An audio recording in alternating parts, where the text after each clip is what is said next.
আমরা যারা সুস্থ আছি, আমরা যারা হাঁটতেছি, চলতেছি, খাইতেছি, উঠতেছি, বসতেছি, আমাদেরকে তো আল্লাহ তাআলা নিয়ামতের সাগরের ভিতরে ডুবাই রাখছে, ঠিক না বেটি?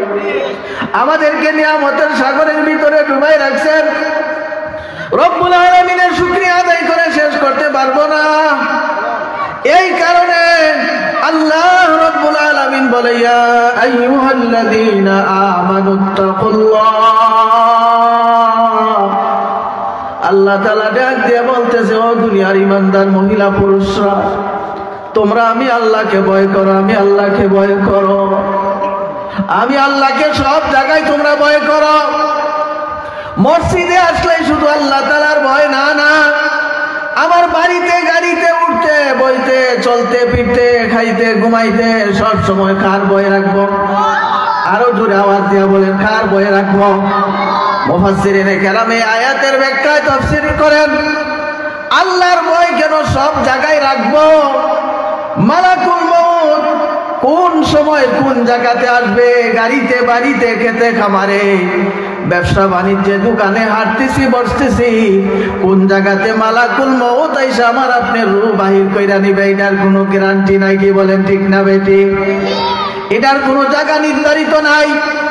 দেখা যাইতেছে প্লেন দিয়া বিদেশ থেকে আসতেছে, 2-5 বছর বিদেশের বাড়িতে চাকরি করে, যখন সে বাড়ির দিকে রওনা হয়েছে, এয়ারপোর্টে আসার আগে আগে দেখা যায় বিমানের মধ্যে তার জান কবজ করে তার লাশ হয়ে গেছে। হয় কি না? হয় না? বাড়ির থেকে বিদেশের উদ্দেশ্যে রওনা দিছে, বিমানের মধ্যে দেখা যায় তার মৃত্যু হয়ে গেছে, আবার সে রিটার্ন দেশে ফিরে আসছে। এই কারণে মুফাসসিরিনে কেরাম বলেন যে আল্লাহ তাআলার ভয় সব জায়গায় কেন রাখবো? কেন রাখবো? যে আমার মালাকুল মউত কোন সময় আসবে, কোন জায়গাতে আসবে। এই কারণে মুসলমান যারা, ওই আয়াতের ব্যাখ্যায় বলে, মুসলমান যারা তারা সব জায়গায় সব সময় মউতের প্রস্তুতি থাকতে হবে, ঠিক না বেটি? আমরা মুসলমান, আমরা সবাই মরণশীল, আমরা কেউ দুনিয়াতে থাকতে পারবো না। একদিন কেউ আগেও থাকতে পারবো না, একদিন পরেও তা যাইতে পারবো না। আল্লাহ তাআলা আপনি আমার জন্য সময় নির্ধারিত করে রাখছেন।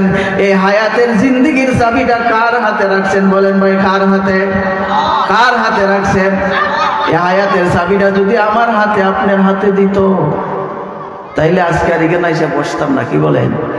হ্যাঁ, বলে আমার হায়াতের চাবি তো আমার হাতে, আমার যেই দিন ইচ্ছা, আমার গাড়ির চাবি তো আমার হাতে, আমার যেই সময় মন চায় চাবি ঢুকাই স্টার্ট দিয়ে আমি চালাই যাইব। কিন্তু আমার হায়াতের জিন্দেগির চাবি আমার হাতে, আপনার হাতে দেন নাই। ওই হায়াতের জিন্দেগির চাবি কার হাতে রাখছেন ভাই? কার হাতে রাখছেন? এই হায়াতের জিন্দেগি আল্লাহর হাতে রাখার পরেও আপনি আমার বাহাদুরি, তাকাব্বুরি, অহংকার এগুলা শেষ হয় না। কি বলেন? কি বলেন? আজকে মালের বাহাদুরি, সম্পদের বাহাদুরি, আপনি আমার শক্তির বাহাদুরি, সবগুলি একদিন শেষ হয়ে যাইবে, সবগুলি একদিন শেষ হয়ে যাইবে। আল্লাহ তাআলা বলে, ইয়া আইয়ুহাল্লাযীনা আমানুত্তাকুল্লাহ, আল্লাহকে ভয় করো, এমন ভাবে ভয় করো দুনিয়ার কেউ দেখে না, দুনিয়ার কেউ দেখতেছে না। হযরত বনি ইসরাইলের এক যুবক যুবতী, অবৈধ সম্পর্ক, আজকে সমাজ অবৈধ সম্পর্ক আসেনি? হইনাতে আপনারা আসেনি? সাবগণ, অবৈধ সম্পর্কের অভাব নাই। আপন চাচাতো ভাই, চাচাতো বোনের সাথে অবৈধ সম্পর্ক, অনেক লম্বা চূড়া ঘটনা। ওই মহিলাটা ছিল গরিব, ওই চাচাতো ভাইয়ের কুমন্ত্রণার মধ্যে সে পড়ে গেছে। এমন এক নির্জন জায়গার মধ্যে গেছে, এমন এক গভীর জঙ্গলের মধ্যে গেছে তার মনের খাহেশ মেটানোর জন্য। এমন গভীর জঙ্গলে যাওয়ার পরে তার দিনের খাহেশ মেটানোর জন্য গেছে। যাওয়ার পরে যখন ওই পুরুষটা, ওই যুবকটা তার দিনের চাহিদা মিটাইবার চেষ্টা করতেছে, মহিলাটা নিচ থেকে উপর দিকে চাইয়া